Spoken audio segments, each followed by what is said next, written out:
This is the passenger version of the Kia PV5 electric vehicle, and I'm going to show you around it in this preview. Won't be driving it, but I do think that this is a really interesting addition to the Australian electric vehicle market. Let me show you why.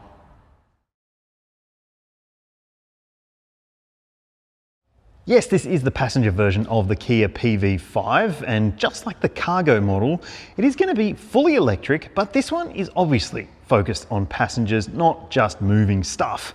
So it has 3 rows of seats. I'm going to show you the interior layout in a sec, but it's also got different trim, different inclusions, and well, it's going to be justifying a slightly higher price than the existing cargo van. Now it starts at about 55 grand. I'm expecting this to be closer to 65 grand if it's spec'd the way this one is, including plenty of great features here. Electric side sliding doors by 2, yes, 2 doors. You've also got an electric tailgate that is an actual tailgate, not barn doors like the cargo van, and you've got glass all through the back as well, and loads of really great family-friendly features in this vehicle, which I'll show you through in a sec.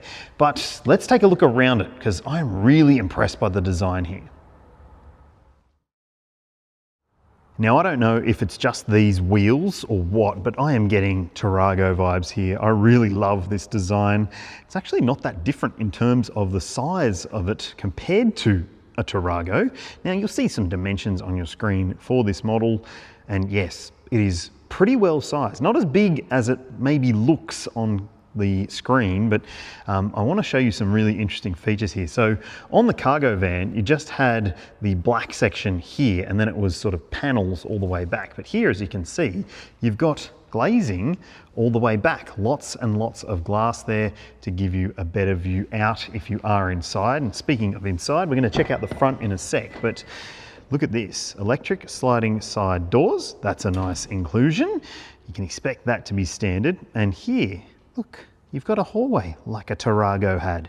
Yep, 2 seats here, 3 seats in the back. So it is a super practical thing. And as you can see, you've got ISOFIX points there, and there, and there, and there. So if you do have a big family, it is going to be very, very practical. In terms of the space, well, let me jump in and show you here.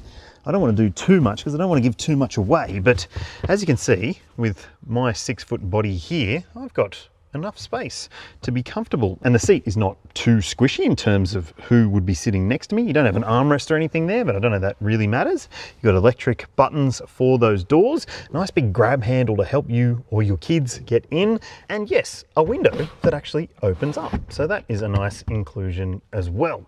Overhead, you've got vents, handles to hang on to. You've got some controls for your climate stuff. Now, in the 3rd row, yes, ISOFIX points, and loads of space. And yeah, you can easily walk in. It's like a little mini bus in the back here. Loads of room, vents, handles. Yeah, lots of clever considerations here. So what about the boot space? Well, let's have a look. Yeah, electric tailgate. Electric car deserves one of those. It is a big tailgate. So if you are planning to buy one of these and you are planning to reverse into a lot of parking spaces, just be mindful of the size of that. And it is height adjustable as well. And you can have it so that it has auto locking when you walk away from the car with the key in your pocket. Now, as you can see here, this is going to be pretty family friendly in terms of the space on offer back here.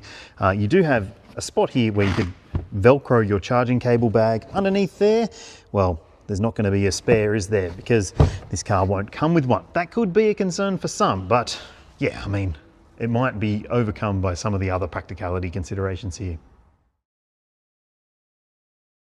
This interior is really quite amazing. I love this leather finish on the seats. Yeah, you're getting electric seat adjustment, of course, as well. Let me just slide that seat forward because there's something here I want to show you. On the floor sections, in front of both the driver and the passenger, there's a hidden storage area. That's really, really nifty. Hopefully you don't trip and stumble on that, but there's also a storage area underneath there. Yeah, that's massive. Good spot for some hideys that you might want to keep with you. Lots and lots of storage in those doors. You've got these cool door poppers as well.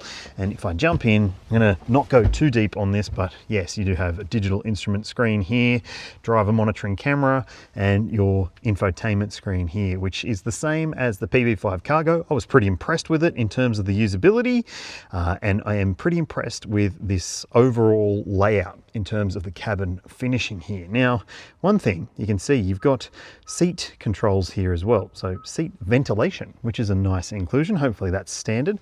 Drive mode selector, all the same sort of stuff as the other version of this vehicle.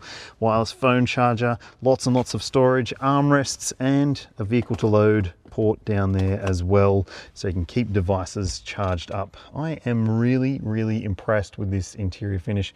Oh, by the way, it's not real leather, even though it is convincing. So I think this is going to be a super practical car.